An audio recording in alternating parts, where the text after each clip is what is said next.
Bonjour à tous, bien-aimés. Je vous invite à une lecture dans Philippiens chapitre 3, à partir du verset 7. Il nous est dit, mais ces qualités que je regardais comme un gain, je les considère maintenant comme une perte à cause du Christ.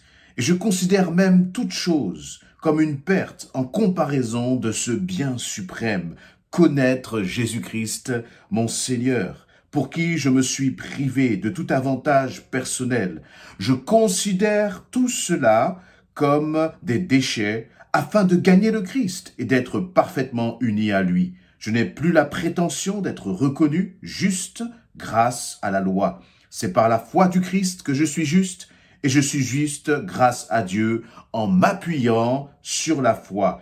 Tout ce que je désire, c'est de connaître le Christ et la puissance de sa résurrection, d'avoir part à ses souffrances et d'être rendu semblable à lui dans sa mort. J'ai l'espoir que je parviendrai moi aussi à la résurrection d'entre les morts. Amen. Amen. Voilà donc l'apôtre Paul dans ce passage, dans les versets précédents, va mettre en garde l'église de Philippe, va mettre en garde les chrétiens contre ce que j'appellerais les légalistes, contre ceux qui vous font comme considérer que le sacrifice de Jésus-Christ n'est pas suffisant pour être sauvé. À cela, il faut ajouter un certain nombre de rites, de dogmes, de traditions, d'obligations de suivre justement certaines choses comme la circoncision, ou d'autres vont se dire parce que tu n'as pas prié, parce que tu n'as pas jeûné, parce que tu n'as pas lu ta Bible, et vont commencer à mettre règle sur la vie des chrétiens,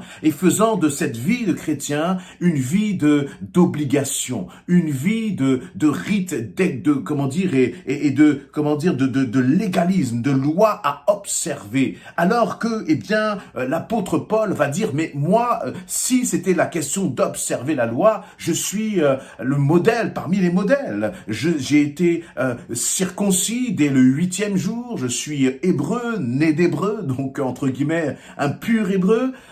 J'ai été élevé dans la tradition des pharisiens, dans la connaissance justement de ces chefs religieux des pharisiens qui étaient les plus répandus parmi tous les chefs religieux parmi le peuple juif et les plus considérés. J'étais né de la tribu de Benjamin et comme persécuteur de l'Église, il n'y en avait pas de plus persécuteur que moi. Et donc, si c'était en fonction de tout ce que j'avais fait, dit Paul, eh bien, j'aurais eu une récompense. J'aurais pu me vanter de tout cela.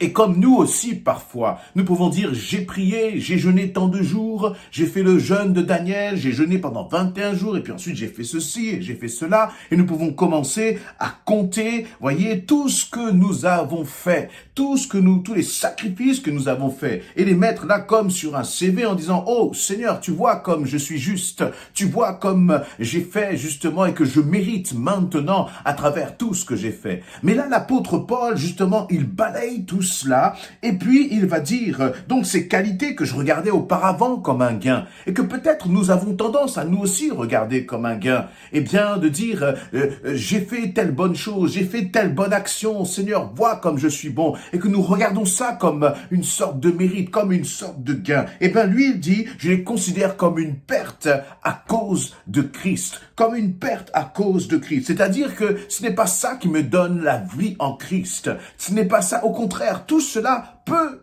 au contraire nous, générer, susciter de l'orgueil dans notre cœur et devenir justement une perte.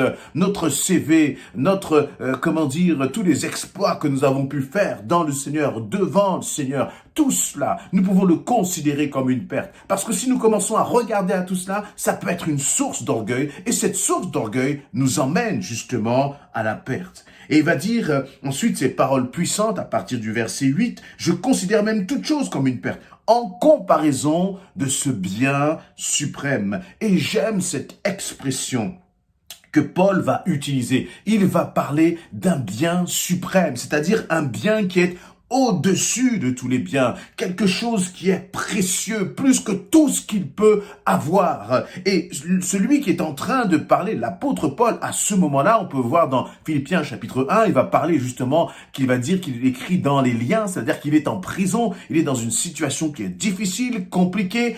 Pourquoi? Pourquoi est-ce qu'il est dans cette situation? Encore une fois, c'est à cause du nom de Christ. Il a renoncé encore, il a été puni, jeté en prison parce qu'il proclamait Christ. Et il va dire, eh bien, mon bien suprême. Et quel est ce bien suprême? Quel est ton bien suprême? Qu'est-ce que tu chéris par-dessus tout? Qu'est-ce que tu aimes par-dessus tout? Où est-ce que tu mets ton attention? En tout cas, pour Paul, les choses étaient extrêmement claires. Il va dire, mon bien suprême, c'est connaître Jésus-Christ, mon Seigneur. Mon Seigneur, amen. Il va dire, mon bien suprême, c'est de connaître Jésus-Christ, mon Seigneur.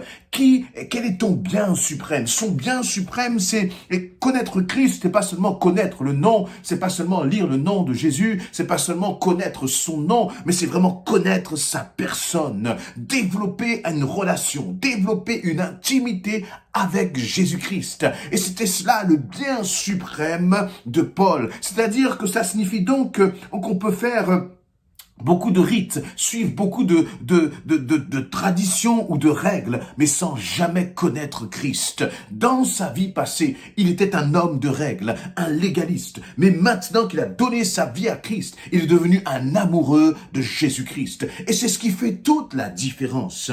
Est-ce que ton bien suprême, c'est ta relation avec le Seigneur? Comment est-ce qu'elle se nourrit? Comment est-ce qu'elle se développe, cette relation avec Christ? Eh bien, tout simplement en passant du temps avec lui. Comment passer du temps avec Christ? En méditant sa parole, en passant du temps dans la prière, en passant du temps dans la communion fraternelle avec des frères et des sœurs qui vont justement te pousser dans les bras de Jésus-Christ. Et lorsque l'on commence à considérer que notre relation avec Christ est un bien suprême, eh bien on se comporte tout à fait différemment avec les choses d'en haut. On commence à s'affectionner aux choses d'en haut. On commence à chérir ces moments et on ne les voit plus comme des obligations pour gagner le salut. Mais on voit ces moments-là privilégiés comme des temps privilégiés avec notre Seigneur. Comme des temps en disant, oh Seigneur, j'ai besoin de passer dans ta présence parce que c'est ça mon bien suprême. Pour certains, leur bien suprême, ce sera le sport. Tu peux passer beaucoup de temps à soigner ton corps, à aller, j'allais dire, dans une salle de gym ou à faire une activité sportive. Tout cela est une bonne chose.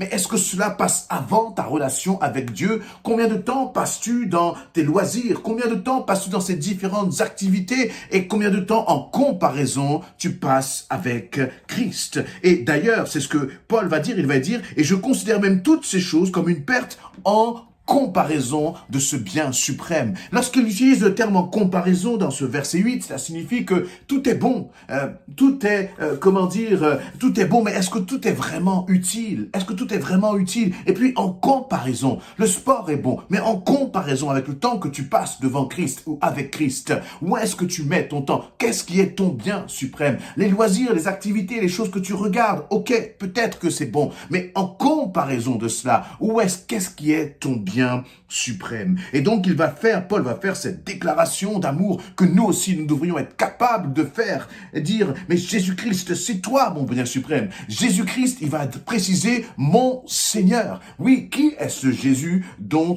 Paul est en train de parler? Est-ce que Jésus est réellement ton Seigneur, c'est-à-dire celui à qui tu te soumets volontairement, celui à qui tu dis, Seigneur, je veux à travers ma vie faire ta volonté parce que tu es mon Seigneur? Jésus ne viendra jamais s'imposer dans ton cœur, s'imposer dans tes pensées, s'imposer dans ton emploi du temps. Mais c'est à toi, justement, de l'inviter en considérant sa position et en disant, Jésus, tu es mon Seigneur. Et parce que tu es mon Seigneur, je veux t'aimer avec honneur, je veux t'aimer avec déférence, je veux t'aimer vraiment, Seigneur, en te donnant la place qui t'est due. Non pas en te mettant dans un petit coin là avec 5 minutes qui me restent dans mon emploi du temps pour essayer de parler de prière avec toi, mais je veux vraiment que tu aies une place d'honneur dans ma vie, dans ma journée, dans mon quotidien. Amen.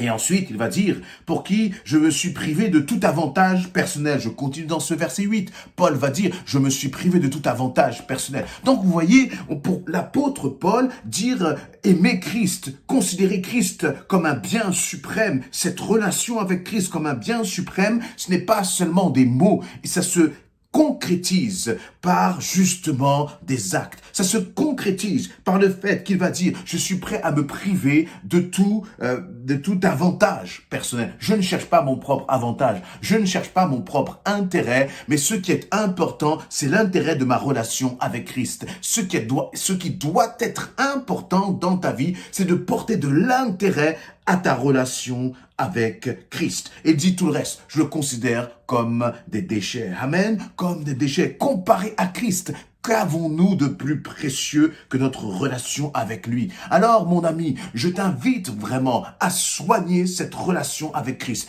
à ne pas la négliger pour rien au monde, pour personne au monde, pour aucune activité professionnelle, de loisirs ou autre, même pour les choses de l'Église. La chose la plus importante et qui sera la source de ta vie réellement, c'est cette relation avec Christ. Seigneur, nous voulons te considérer comme notre bien suprême, comme vraiment cette relation comme notre bien suprême. Et voyez, il va continuer, c'est-à-dire que là aussi, il va encore faire comme une sorte en nous disant faites attention. Il va dire je n'ai plus la prétention d'être reconnu juste grâce à la loi. C'est-à-dire que ce n'est pas la loi, ce n'est pas ce que je vais accomplir, ce n'est pas mes œuvres et mes actes qui vont me rendre juste. Mais si je suis juste, c'est grâce à Dieu. C'est par la foi du Christ que je suis juste.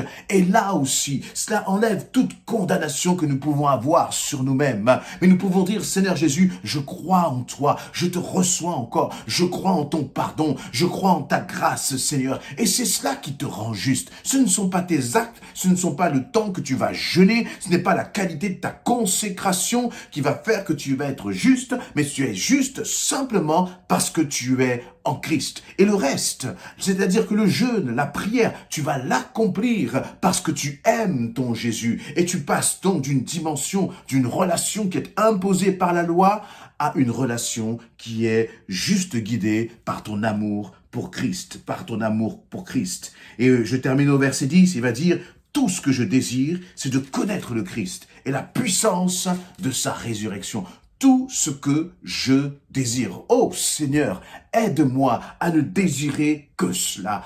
Aide-moi, vous voyez, le mot désir, c'est pas seulement j'aimerais, c'est bien plus profond que cela. Il y a une question d'aspiration. À quoi est-ce que tu aspires? Sur quoi sont tes projets? Lorsque tu dors, lorsque tu te couches la nuit, à quoi est-ce que tu penses? Est-ce que tu te projettes sur des choses qui sont d'en haut? Ou est-ce que tu te demandes comment, eh bien, tu vas mieux réussir telle et telle chose dans ta vie professionnelle ou autre? Toutes ces choses-là sont bonnes. Mais il y a quelque chose que l'on doit désirer par-dessus tout, c'est connaître le Christ. Et on pourrait se dire, mais ça y est, j'ai donné ma vie à Christ, je suis passé par les eaux du baptême, je connais Christ. La réalité, c'est que ni vous ni moi ne connaissons suffisamment Christ pour pouvoir nous dire, c'est bon, je le connais maintenant, je peux arrêter là. Chaque jour, nous avons besoin d'aller dans les profondeurs de son cœur, apprendre à le connaître, le découvrir encore chaque jour et donc chaque jour passer encore plus de temps dans sa présence pour dire, oh Seigneur, je veux te connaître. Connaître Christ, c'est notre bien suprême.